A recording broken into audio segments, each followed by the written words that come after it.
When 900 years old you reach, look as good you will not. Mmm, mmm.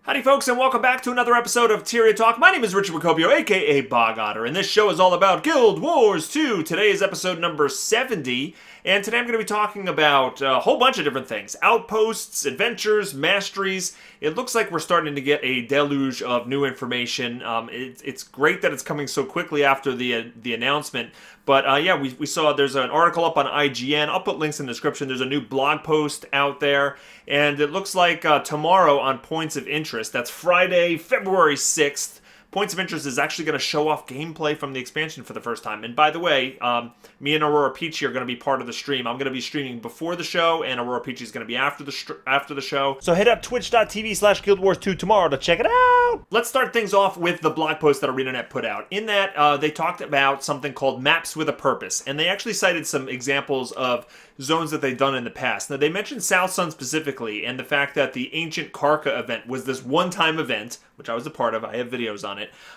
It's a one-time event, and if you weren't part of that 3-hour experience, you never got to experience that content again. Now, the Ancient Karka's like lava-encased body is still there in the bottom of the cave in South Sun, so it's still marked like a permanent change to the world, but they kind of lamented over the fact that that was a one-time thing and it doesn't repeat, and players just can't experience that again. Not to mention the exotics and precursors they were handing out like candy during that event as well. But and then they kind of said that they've adapted and changed their methodology about how they design zones like that, and they referenced Dry Top, that there are different states to the zone. So that you have the events that take place when the zone is kind of like in its normal phase, and then every certain period of time, the sandstorm rolls in and the zone changes for a period of time, and you can do different things in that zone during it. They said they're going to kind of take that example and roll it into a Heart of Thorns, and that they'll have like a zone and they give a specific example. When you first enter the Heart of the Thorns expansion in the Maguma Jungle, whatever the zone's going to be called, there's an area where there are survivors from the airships, survivors from the Pact, and they're trying to kind of survive in the jungle. And part of what you do during the day is you clear out monsters, and you shore up defenses, and you prepare yourself for nightfall, because apparently the Mordra mostly come out at night. Mostly. And so they actually have different phases. So there's going to be like this nightfall phase, which is apparently more dangerous, and it's going to be something that, you know, that the zones will oscillate back and forth between, and you'll do different things depending on what phase the zone is in. So I think that's an interesting concept. It's certainly better than just having one-time events. Those were terrible. I mean, I was clearing my schedule. I had to have babysitters I actually had my dad come over during that event to babysit so I could record and take part of it. I hate that. Does not work for my life. Most people probably hate those one-time events. So this is definitely preferred to that. The good thing about this type of approach is it makes them get more use out of the space they create, right? They create a really lush, detailed, awesome-looking environment, and it's not like they just have static content there. It's a little bit more dynamic in that, you know, sometimes it's going to be different. If it's nighttime there, you're going to experience a whole bunch of different things, or if it's in its second phase, it'll be different. But, you know, otherwise, it changes. The downside of it is, well, one thing is, you know, if you want it to be a certain phase and you get there and it's a different phase, like that happens to me in Dry Top sometimes. It's like I get there and I don't want the stupid sandstorm to be here obscuring my view and things. I want that to go away. I want to, you know, so that can be a little bit obnoxious. You get there and you have to kind of wait for another phase. And the other side of it is, once you do it a bunch of times, the novelty wears off a little bit, especially if it's only like 2 different phases. You know, it's like, all right, you get used to it. Oh, it's nightfall, or it's, you know, daytime. And, you know, there's a little, it's kind of like, let's talk about the sandstorm again. The first time or two that it happened, it was cool. You know, it's interesting. Oh, okay, this is different. But yet, then it just becomes, you know, old hat. And, you know, I don't get excited like, oh my God, the sandstorm is here. Yay, the sandstorm. Like, that just doesn't happen. Well, okay, that totally happens every single time. I run around like that. You should see it. That's the maps with a purpose part of the blog post. Then they go into to describe something called outposts. And the concept of outposts is basically a way to direct players' attention to certain areas. One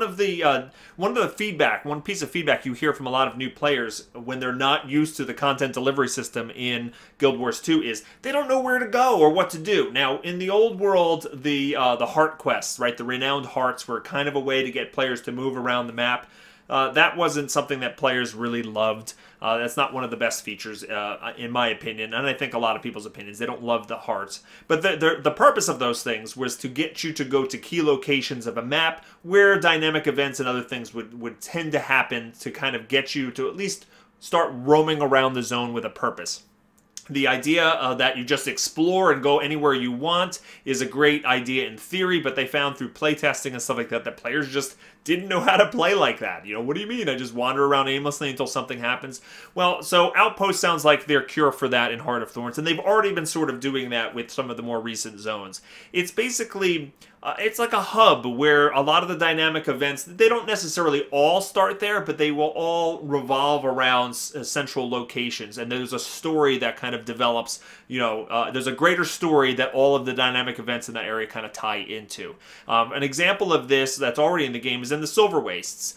All of the events in that zone are tied to the tower little areas, right? So they have the 4 tower areas in that zone, and you know, they go through different cycles of events, and they're different for each single one, though they have the kind of same common theme, and they all tie in together to the Breach and, you know, sort of the Vine Wrath events at the end. So it's kind of a concept like that, where they're going to have areas in Heart of Thorns called Outposts, and there's going to be a story around it, and it just kind of directs players. So yes, you can still explore and go anywhere you want in the game, but for players who kind of you know, want to know where something's going to be happening, where's a good place to go, well, the Outposts are the answer to that. They gave an example in the blog post saying that, like, when you get in there, there's going to be an outpost that is run by Larenthier, who is a Pact survivor. He's a Sylvari, and he musters up the remnants of the Pale Reavers, who are an elite group of Sylvari, mentioned, I think, briefly in the personal story at one point. And you can muster them, and you help clear out the jungle during the day. You will try to push as far as you can into the jungle, doing different events. You can shore up defenses. You can clear out like pathways up in the air, and if you like up in the branches, I guess, or higher ground. And if you do that, then the Pale Reavers at night can fire in support missile fire from up there, which helps out a great deal. And the example they give, which I think is really interesting, is that there are Mordrum Wyverns flying around this area. You probably saw some of those in the trailers. They look like just dragons flying around. And you can actually bring those down, but the further you push during the day with these outpost dynamic events, the more progress you make, then the more chances you get to actually take down one of these Mordrum Wyverns. And I think that's really cool, that if like there aren't a lot of players that are working on this and those events really get undone, well, then there's probably no chance of, you know, on that cycle that you're going to take down a Mordrum Wyvern. But if the players are very, like, if you get your guild together and you get people mapped together and you really push, then the chances of taking one of those down, or maybe even multiple of them down, increases. Now, what are the rewards for that? I don't know. They mentioned that there's going to be greater rewards the more you kind of push in these outpost events. So it could be cool that there's loot or special achievements or special items or collections, like grabbing their tendons and livers and bladders seems to be a thing. So maybe there's more collections and skins and things you can unlock as a result of taking down the Mordrum Wyverns. Maybe there's even mastery points you can get for doing that, which we'll go into a little bit later. So I like that content delivery system that, you know, it's Outpost Central, but I like the fact that the further you push, the greater the rewards that you can glean from that is. Now, you know, I do still hope there are incentives for just going out anywhere in the world to explore. I hope that there are some one-off events that are just out and aren't tied to an outpost, because it's a little bit of a danger. Like, you just don't want it to be, you know, like quest hubby. Even though they're not quests, it kind of feels like that a little bit. I want there to be reasons to kind of explore everywhere. I think there's going to be, but that's just a little bit of a concern when they mention this outpost thing. The next thing I want to talk about is adventures. Now, adventures are a brand new thing, and they're going to have their own little UI element in the game. And adventures are a new form of repeatable content that players can do in the open world. And it sounds like you can work together with others, but mostly there's going to be kind of like a solo affair, because a lot of the adventures have some sort of scoring mechanism where you can compare how well you did to other people, which is interesting. So they gave an example like jumping puzzle is just a jumping puzzle, but if there's an adventure tied to the jumping puzzle, well, maybe it's going to score you on how fast you complete that jumping puzzle. They also said that activities that are in the game, maybe something like Sanctum Sprint, could actually become an adventure where, you know, you have a score at the end of it. Some of the adventures are going to be unlocked through progressing through Outpost events, and there's going to be others, you know, throughout the world that they sprinkle. Now, what I immediately thought about when I heard about adventures was Guild Wars 1 had challenges in the world. And the challenges were like these little mini games that you could play. The one that really stands out to me, if you were going for ancient armor remnants, I believe, in Nightfall, there was this kind of Pac-Man challenge you could do where you jumped inside the body of a worm and you had to go and you know, gobble up spirits. You had to defeat these spirits, but you had to run away from ghosts who were chasing you through like this maze type area.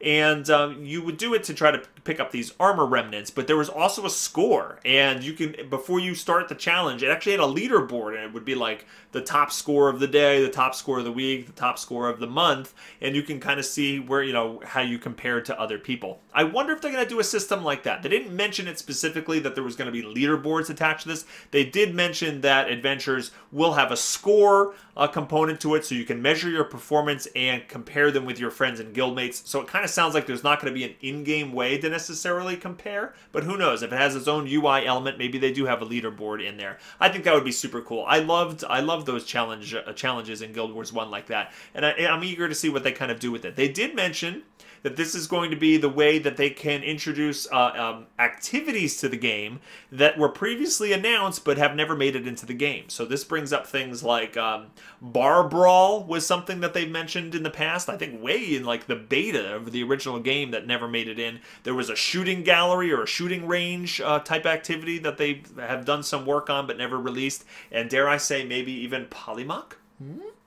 Interesting. So adventures sound like really cool. I can't wait to see what they have in store for us in that regard. I'll also mention very briefly that they did have a little bit section on more challenging content where they said that as we get closer to the expansion, they're going to reveal some new content that they're going to be delivering that will allow groups of players to tackle some more challenging stuff. So I think they put that in there, even though they weren't really revealing more information, because a lot of people, including myself, have been talking about, hey, what happened to that that UI designer that you brought on board? They brought on a renowned UI designer, raid designer type person they hired, and you know, we haven't really seen much of what that person has been doing. So there's been speculation about, oh, is there going to be raiding or something like raiding in Guild Wars 2? But so I think they wanted to put it out there that yes, we're going to be talking about that, but you know, they're not ready to give any details about that yet. So I just wanted to mention that because I'm super excited to hear what that's all about. Let's talk about the Mastery system before we wrap things up. The IGN article is in the link below. They give us some more information about Masteries in general, and that the philosophy behind the Mastery system is to give us horizontal progression, and it's not going to be the type of thing like it's typical in an MMO. Like we've already talked about this, that they're not going to give you new levels and you're not just going to arbitrarily increase your power, but the game severely needs a progression system for players to actually feel like their characters are evolving and you know, either getting stronger or allowing them to actually do different things. And so I think the Mastery system is a key part in making that work. And they kind of compared it to Legend of Zelda progression in this article, which I thought was interesting. Because if you think about it, you know, Zelda, or Link, I should say, never really gained levels per se. But throughout the course of the game, you found different items and unlocked different skills that unlock different areas of the game. You might even, like, pass certain things, like a boulder that, you know, like, oh, there's a boulder there, I can't do anything with it, I can't get past it. And eventually you might have the ability to break the boulder or move the boulder and then access a different area. You know, so Zelda was really great for doing that kind of progression system where, you know, over time you had the ability to unlock challenges and defeat enemies that you weren't previously able to overcome. So it sounds like the mastery system is going to be similar to that. And Guild Wars 1 had not Guild Wars 1. Guild Wars 2 had a perfect example of this already. Super Adventure Box worked exactly like that, right? You would start off the game and you would play through it and you could go through it just fine, but as you bought different items, you suddenly had access to different secret areas and it can explore different things. Like you got the candle that allow you to kind of burn vines and get to different areas, or you have a shovel to uncover different types of treasure. And so that was definitely a great example of your character progresses over time and gets more powerful. You unlock different hearts, you unlock the wallet so you can hold more things, and it was just a horizontal progression system that really worked well. So they already have the kind of examples of that in Guild Wars 2. I'm really excited to see Mastery unfold in this expansion, and they gave some more examples of things that you're going to do. There's going to be a new race called the Itzel, and you're going to start interacting with the Itzel like right away. And as you unlock mastery points, and by the way, Itzel, it sounds like something from like ancient South America, like Aztec or Inca or something like that. I'm not sure if this is going to be like a frog type creature, could be like a Hylic sub-race, or it could be I don't know. I don't know. What I'm hoping for is a monkey creature. It's a jungle. We want monkey creatures. They just have to have jungle monkeys. Okay, that's just my personal opinion on that. So you'll be able to interact with this new race, and if you spend mastery points, you might be able to start speaking their language. And if you start speaking their language, then that might unlock vendors, which you can buy different types of items. And they even said that you'll learn different types of combat abilities from the Itzel. One of the things that I would just make a guess on is there might be some creatures that have a really hard bark skin, like Mordrim have a bark skin to them, and the Itzel might be able to teach you how to overcome that obstacle. And now suddenly there's areas of the map that you can go into because now you can actually defeat those monsters. They gave other examples like the hang gliding. You can spend mastery points on hang gliding so you can fly to different areas of the jungle. There's they even mentioned the ability to interact with mushrooms. I thought that was an interesting word. Interacting with mushrooms, you say, eh?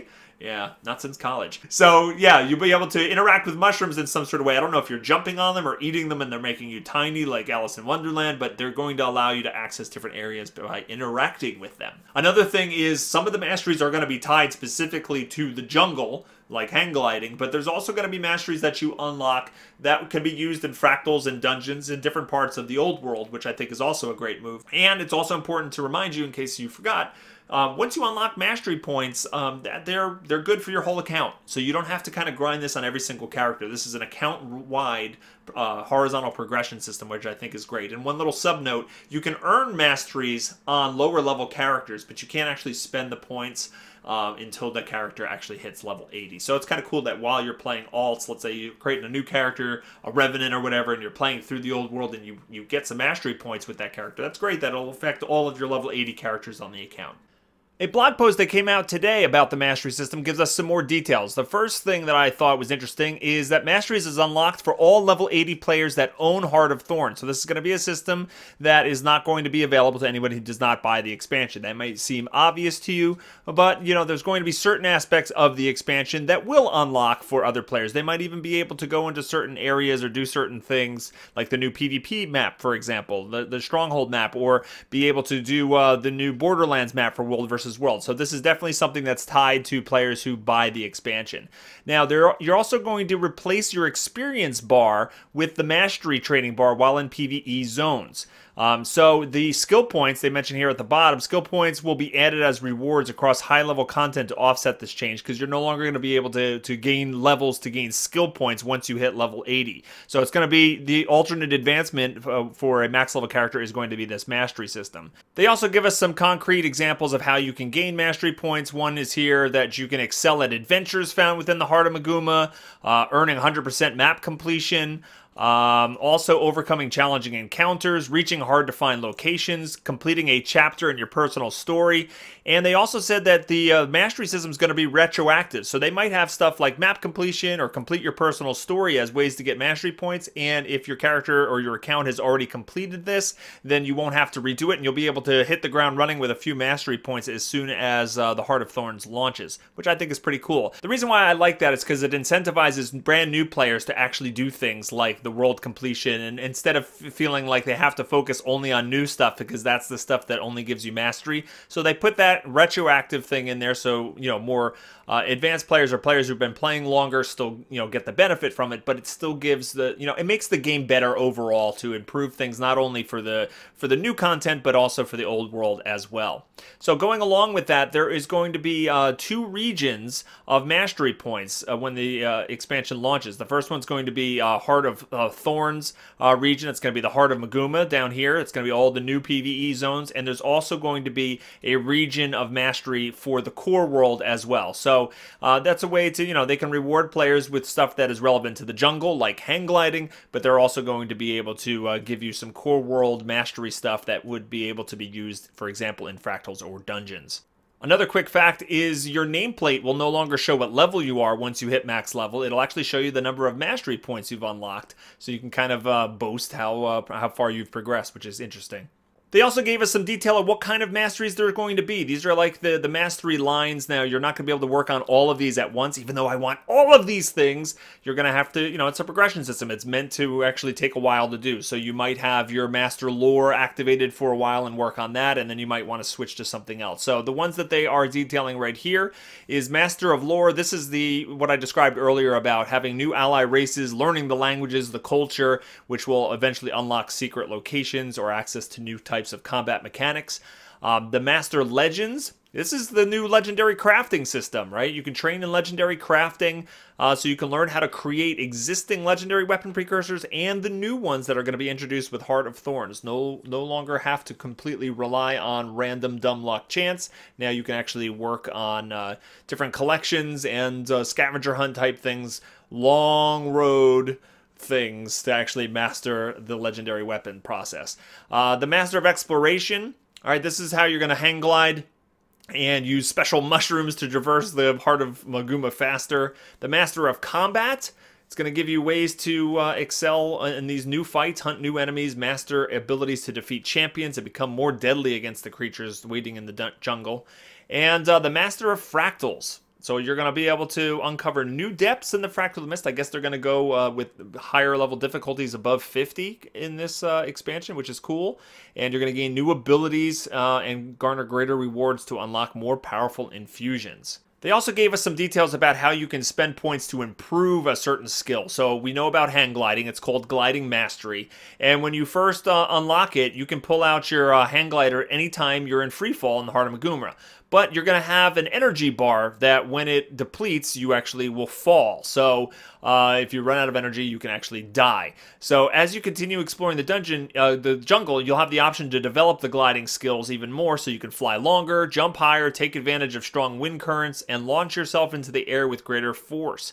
So the more points, the more time you spend developing your hang gliding, the better it will become. And I don't see any mention here of doing a barrel roll, which is kind of disappointing. And they wrap up this blog post saying that Masteries are here to stay. It's clear that this is the chosen horizontal progression system for Guild Wars 2. I think it's a great fit. I can't wait to get my hands on it. It's definitely something that they can just add, they can add a new region like a Silver Waste or a Dry Top, as part of the Living World before, the second expansion or whatnot, and add a whole new Mastery line, kind of like how they've done with World versus World over time, where they've come up with different ways of giving players to spend points in over there. So there's some information about Masteries. Which one are you going to go for first? Which one is the most appealing to you? I think everyone's going to unlock hang gliding pretty early on, but then which are you going to go for after that? Let me know in the comments field below. Well, that's going to wrap things up. There's a lot of exciting features that we're starting to learn about in the Heart of Thorns expansion for Guild Wars 2. I don't know what that accent was there. If you enjoyed this video, please hit that like button before you go and favorite it, and don't forget to subscribe to the channel. I hope everybody has a fantastic day, and I'll see you next time. Take care.